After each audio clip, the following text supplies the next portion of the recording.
Menurut gue buat orang-orang yang gak mau ada keinginan untuk naik gunung, mending gak usah kesana sih.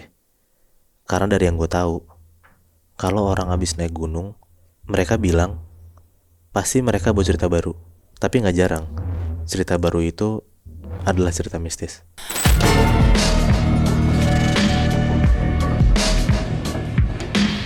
Dengarkan versi lengkapnya hanya di aplikasi Noise.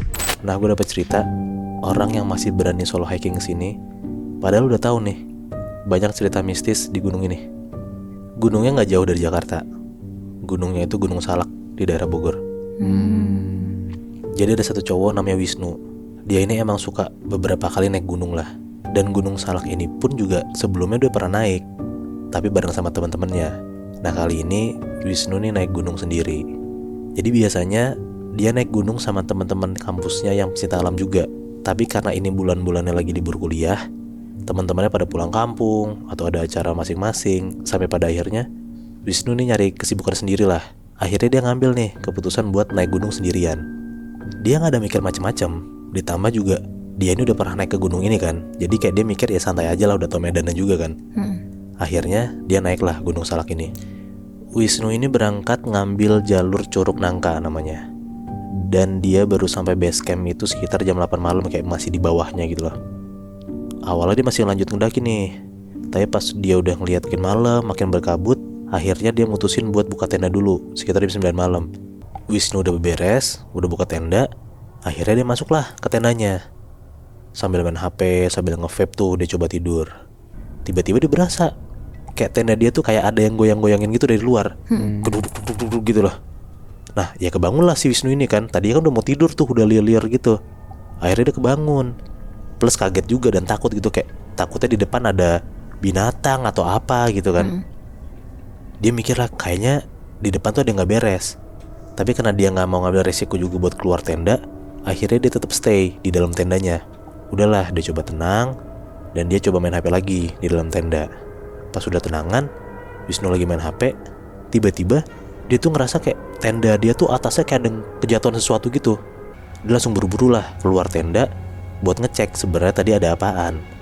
Pas dia keluar tenda, terus dia nengok ke atas tendanya, Wisnu tuh ngeliat di atas tendanya si Wisnu itu ada kuntilanak Nat.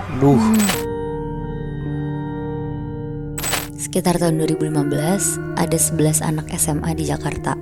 Mereka ini tuh ikut ekskul pecinta alam di sekolahnya. Isinya kebanyakan cowok sama ada satu orang cewek. Pada saat itu mereka tuh mau naik gunung Sumbing. Akhirnya mereka berangkat lah dari Jakarta ke Wonosobo. Oh, Sumbing ini di Wonosobo? Iya, Jawa Tengah ya? Jawa Tengah bener Moy. Oke. Akhirnya mereka sampai di tempat namanya Base Camp Garu. Sekitar jam 1 siang. Nah, biasanya tuh ada ojek buat naik ke atas.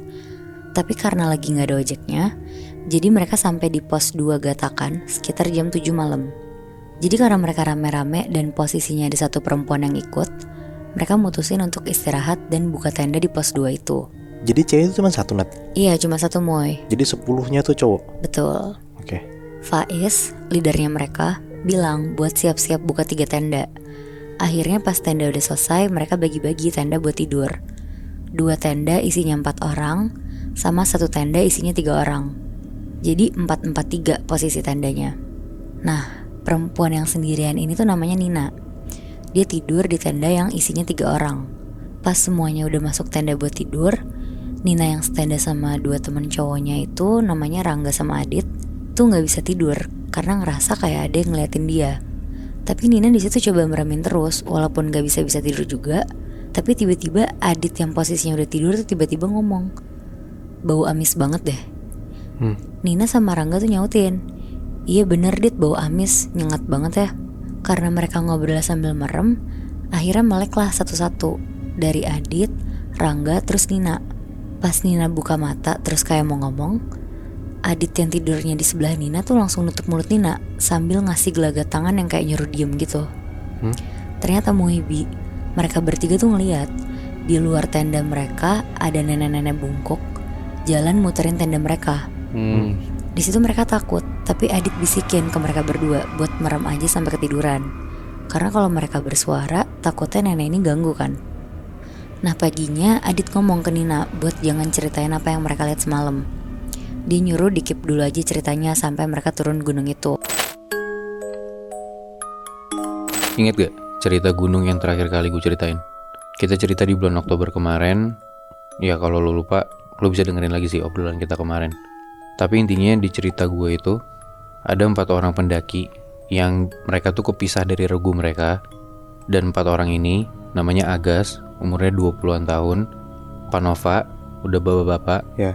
terus ada Mas Burhan, dan Ranger Galih. Nah mereka tuh ngalamin beberapa kejadian mistis yang serem banget waktu mereka lagi ngedaki gunung pada malam hari itu.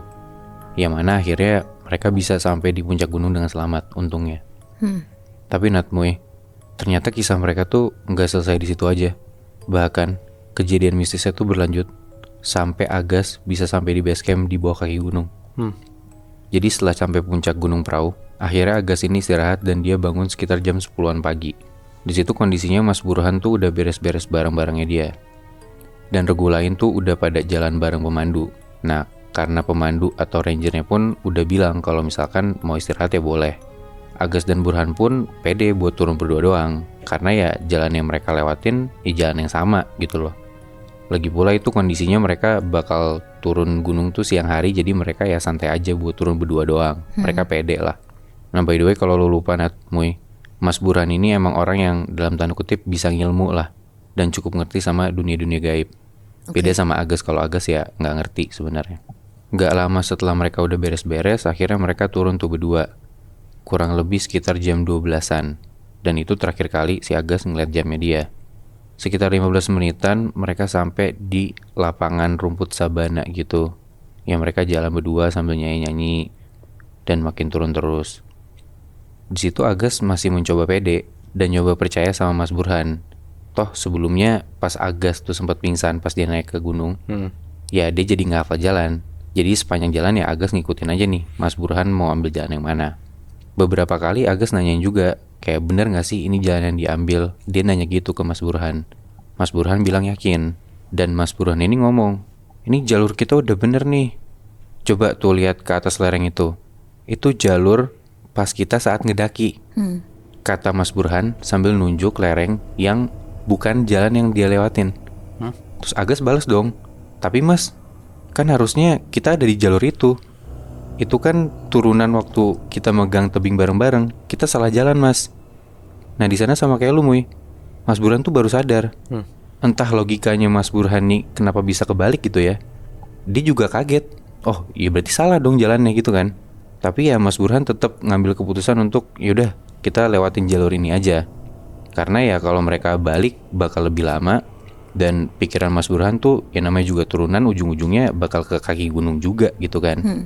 Tapi entah mereka turunnya di mana ya nggak tahu. Tapi yang penting pasti sampai bawah juga gitu kan. Sampai akhirnya mereka jalan terus dan masuk ke area pepohonan gitu Natmuy. Medan tuh makin terjal dan makin gak ada suara-suara burung. Yang tadinya tuh langit cerah banget, itu berubah jadi mendung, bener-bener gelap kayak udah maghrib. Dan gak ada orang sama sekali, sepi banget Natmuy. Cuma mereka berdua doang berarti. Cuma mereka berdua doang. Mereka masih coba buat jalan terus lanjut. Dan tiba-tiba jauh di depan mereka tuh ngelihat ada satu orang pendaki. Posturnya kayak laki-laki.